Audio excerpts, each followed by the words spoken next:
आज फिर से हमें चुनाव में सबको लेकर यहाँ पर एक साथ इस चुनाव को संपन्न कराना है। कार्यकर्ता है वो आप सब हैं और आप सबके मेहनत से ही हम लोकसभा का चुनाव हो, जो भी प्रत्याशी जीतता है वो बड़ी मेहनत से बखूबी निभाते आ रहे हैं। और मेरा निवेदन भी है कि हम सबको आज आदरणीय शैलेश त्रिवेदी जी आए हैं, वो जो दिशा निर्देश देंगे सभी हमारे कांग्रेस के कार्यकर्ता को उनको उनके निर्देशों को सुनना है, निर्देशों का पालन करना है और उनके दिए गए निर्देश को अपने कर्तव्यों का निर्वाह करते हुए आगे बढ़ना है। इसलिए मैं सीधा माइक दे रहा हूँ हमारे संचालक कर्नल भाई, हार्दिक अभिनंदन है। धन्यवाद। जय हिंद, जय छत्तीसगढ़। और इसी संदर्भ में हमारे बीच प्रदेश कांग्रेस कमेटी से बहुत ही वरिष्ठ बड़े हुए व्यक्तित्व के धनी आदरणीय शैलेश भैया यहाँ हम सबके बीच उपस्थित है और इस बहुत महत्वपूर्ण मीटिंग में यहाँ उपस्थित हमारे जिला कांग्रेस कमेटी लेकिन है कि उससे बड़ा महत्वपूर्ण चुनाव, क्योंकि ये अभी आप लोग रात और दिन पार्टी के लिए चाहे विधानसभा हो, चाहे लोकसभा हो, चाहे पार्टी के विभिन्न कार्यक्रम हो, आप लोग तन मन धन से पार्टी के सेवा में एकजुट होकर काम करते हैं।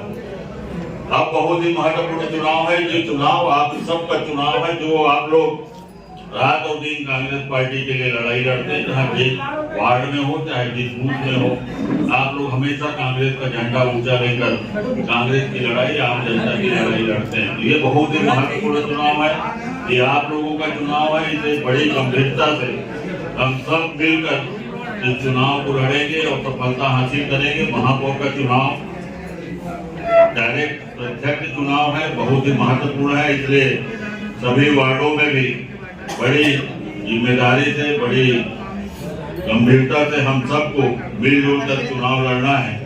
और प्रत्याशियों के चयन के बारे में माननीय शैलेश त्रिवेदी जी प्रदेश कांग्रेस कमेटी का निर्देश लेकर आए हैं, पर्यवेक्षक हैं। उन सबके उनके दिशा निर्देश पर हम सबको अपना काम करना है। आप सबको ये चुनाव जो आने वाला चुनाव है उसके लिए मैं पहले से ही बधाई देता हूं और हम सब कसकर इस चुनाव को लड़ेंगे और जीतेंगे। इन्हीं आशाओं के साथ अब सबको प्रणाम करते हुए अपने वाणी को विराम देता हूं। शैलेश त्रिवेदी जी, आदरणीय गिरीश देवांगन जी, आदरणीय रमेश गिरलानी जी को ये कहना चाहूँगा कि शहर कांग्रेस कमेटी द्वारा शहर कांग्रेस कमेटी के पदाधिकारियों की एक कमेटी बनाकर हमने वार्डों के प्रभारी बना दिए हैं और हमारे दोनों सम्मानित अध्यक्ष ब्लॉक कांग्रेस कमेटी के जो है उनके ब्लॉक में उनके द्वारा जो प्रदेश कांग्रेस कमेटी से निर्देश हुआ था कि वार्ड का अध्यक्ष जो बनाने का था, इन्होंने वार्ड अध्यक्ष बना दिए हैं और वार्ड अध्यक्ष के साथ में वार्डों की बैठक लेकर हमारी मीटिंग जो है वो जारी है। लगभग 20 वार्डों की बैठक हमारी हो चुकी है कल तक की, आज भी बैठक है और 20 वार्डों की बैठक हमारे शहर के जो पदाधिकारी वार्ड के वो वहाँ जा चुके हैं। मैं भी जा चुका हूँ, कई जगह हर जगह एक साथ बैठकें तो हो जाती तो जाना संभव नहीं होता है, उत्तर ब्लॉक में, दक्षिण ब्लॉक में, तो वैसे तो लेकिन हमारे प्रभारी सब जगह जा रहे हैं साथ में बैठ के और हमारे वार्ड अध्यक्ष और ब्लॉक के कोऑर्डिनेशन, ब्लॉक अध्यक्ष के कोऑर्डिनेशन से ये हमारी ब्लॉक की बैठकें चल रही है। और इसके साथ साथ में हमारे जो आगे करना है जो काम, जिंदाबाद जिंदाबाद कांग्रेस पार्टी जिंदाबाद जिंदाबाद। साथी में थे तो भूपेश भी बोले मैं पहले कार्यक्रम देने नहीं जा सका, गिरीश से जाइए उसे करिए। तो अपन ये मान रहे हैं कि सांसद और विधानसभा प्रत्याशी दोनों यहाँ पर गिरीश भैया। अब भागवत साहब, वैसे भागवत भैया के डायरेक्ट लेना देना नहीं है, लेकिन लेना देना है। नगर निगम के कई वार्ड ग्रामीण क्षेत्र में भी आते और यहाँ चुनाव के बिगुल बजी तभी वो हमन ला मदद करी, फिर हमन मदद करी थोड़ा सा। और यहाँ के महापौर रह चुके हैं और छात्र राजनीति के समय के हमारे साथी हैं भाई नरेश डाकलिया जी। बलौदाबाजार संगठन चुनाव में जाके मेरे को पीसीसी मेंबर बनाने वाले भैया रमेश डाकलिया जी, सोलंकी जी, श्री किशन खंडेलवाल जी। चुनाव की घोषणा हो जाने के बाद, आरक्षण की घोषणा हो जाने के बाद हम लोगों को तैयारी करनी। मैं निवेदन करूंगा, हम लोगों ने तो अपने यहाँ बलौदाबाजार में, तिल्दा में ये करवाया है कि जो 6 जनवरी तक मतदाता सूची की पुनरीक्षण का काम था, उसमें नाम जोड़ने और घटाने का काम हुआ है। अगर यहाँ नहीं भी हुआ है, जो टिकट के लिए प्रयास कर रहा है, उससे आग्रह करूंगा कि शहर अध्यक्ष से वो मतदाता सूची की एक कॉपी अपने वार्ड की और शहर की प्राप्त कर ले और उसकी वर्किंग को शुरू कर दे। टिकट का फैसला तो बाद में होगा, लेकिन मुझे मिल रही है ये सोच के उसको प्रयास अपना करना चाहिए। अगर उसे नहीं भी मिलेगी तो कांग्रेस के साथी के लिए मदद तो करना।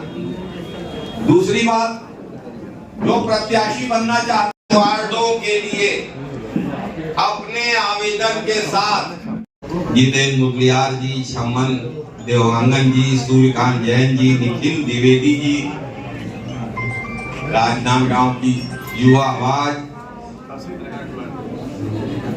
माखीजा जी, सुदेश देशमुख जी, दिनेश शर्मा जी, मन्ना यादव जी, पप्पू धकेला जी, माया शर्मा जी, कमल जीत सिंह, पिंटू भाई जी का भी गठन चल रहा है, बैठकें चल रही हैं। मैं निवेदन कर रहा हूं सबसे कि जो पार्षद की टिकट के लिए आवेदक हैं, वे अपने ब्लॉक कांग्रेस कमेटी के अध्यक्ष के पास, यहाँ 2 ब्लॉक हैं, उत्तर और दक्षिण, तो दोनों ब्लॉक के अध्यक्षों के पास अपना आवेदन करें। जो आरक्षित वार्डों से आवेदन कर रहे हैं, वे अपना जाति प्रमाण पत्र, पक्का जाति प्रमाण पत्र उसमें लगाएं। और तीसरी बात, मतदाता सूची में अपना नाम चेक करें। मालूम पड़ा आपने आवेदन कर दिया है, आपको टिकट दे दी गई और मतदाता सूची में नाम नहीं है, ये स्थिति नहीं होना चाहिए। राजनांदगांव में तो कम से कम बिल्कुल नहीं होना चाहिए। या नहीं है, किसी प्रकरण में सजा तो नहीं हुई है, ये सब जानकारियां। और एक सुझाव और दे रहा हूं, फार्म का प्रारूप निर्वाचन कार्यालय से निकलवा लीजिए, फार्म भरने की तैयारी करके रखिए। ये इस वार्ड की बैठक इस स्थान पर इतने बजे है, ये व्यक्ति कोऑर्डिनेट करे ताकि वार्ड की बैठकों में ज्यादा। किरणमय नायक जी ने रायपुर महापौर चुनाव जीता था, मेरे ख्याल से वो पहली बार अपन लोगों ने वहां से बीजेपी को हराया। उनके पास एक एक्टिवा थी, वो हर वार्ड के कार्यक्रम। राजनांदगांव नगर निगम के चुनावों के लिए पर्यवेक्षक बनाया गया है। आज मैंने आकर कांग्रेस जनों की बैठक लेकर सबको आवेदन की प्रक्रिया के बारे में अवगत कराया है। पार्षदों के आवेदन ब्लॉक अध्यक्षों के द्वारा स्वीकार किए जाएंगे और महापौर के आवेदन जिला कांग्रेस कमेटी के द्वारा स्वीकार किए जाएंगे। इन आवेदनों का हम ज्यादा से ज्यादा नेताओं से इसके बारे में विचार लेंगे, उनकी सुझाव लेंगे, रणनीति पे बात करेंगे और हमें पूरा विश्वास है कि जैसे राजनांदगांव ने पहले 2 बार भाजपा को सत्ता में रहते हुए हराया, श्री नरेश डाकलिया और श्री विजय पांडे, इस बार भी भाजपा हारेगी और कांग्रेस की जीत होगी। पिछले 2 चुनाव में भी जो कांग्रेस के संभावित प्रत्याशी थे, उन्होंने गाँव में वार्ड से वही लड़ सकता है जिसका उस वार्ड में नाम हो, शहर से वही लड़ सकता है जो शहर का मतदाता हो, इसलिए इस बारे में कहीं किसी प्रकार के संशय की कोई स्थिति नहीं।